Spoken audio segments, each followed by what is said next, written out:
Hi. Today we're going to talk a little bit about the Middle East. Many of you might have noticed last week's disturbing events in Egypt, most notably the attack on the Israeli embassy.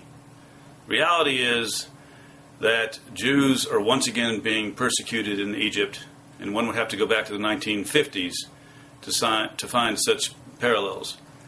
I want to read you some excerpts from our February 21st, 2011 blog. Starting now. The president mishandled the situation in Egypt, and following is why. Western pundits and politicians love to hate self-declared presidents for life, the one exception perhaps being FDR. We impose our values and systems on peoples who have no ability or desire to adopt the same.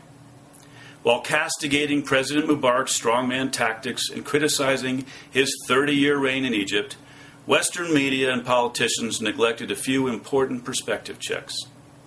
Egypt has supplied a substantial part of the metaphorical glue that has served as a bond for the relative state of Arab peace with Israel, and Mubarak has been the historical glue manufacturer. Egypt controls the Suez Canal. Think commerce. Think energy. Think security.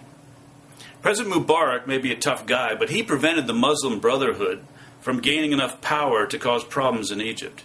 The Muslim Brotherhood is the proverbial lion waiting in the reeds of the Nile.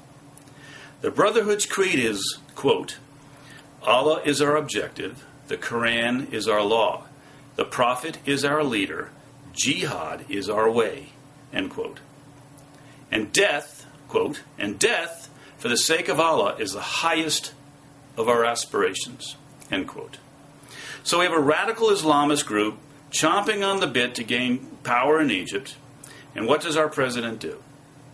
As the tension in Cairo's Tahrir Square, which is the equivalent of China's Tiananmen Square, rose, President Mubarak came to the conclusion that he needed to step down.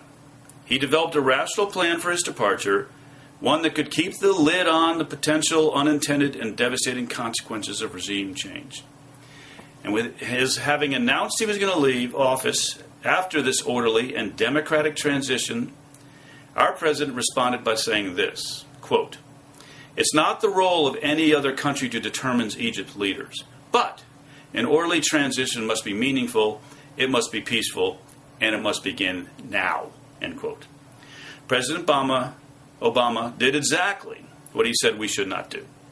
He said it was not our business, and then he went on to provide the fodder for Egypt's masses to continue their riots in the streets. He destroyed any chance Mubarak had to manage a resolution that ensured a stable Egypt in the years ahead. Egypt may well survive and remain on good terms with the United States. Time will tell.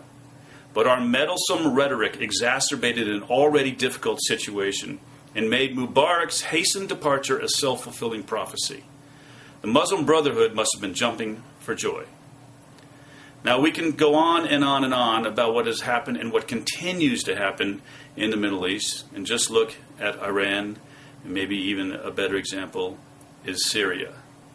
The fact of the matter is, this is a president who came into office with high aspirations about changing the dialogue and changing the way the American people and the American government related to and spoke with those in the Muslim world. So far, this president has been an abject failure, and we are more exposed now than ever to situations now far beyond our control. So while everyone is focusing very much on the U.S. economy for good reason, keep in mind and think long and hard about some of the mistakes that are being made that will impact our lives in the days ahead. Thank you.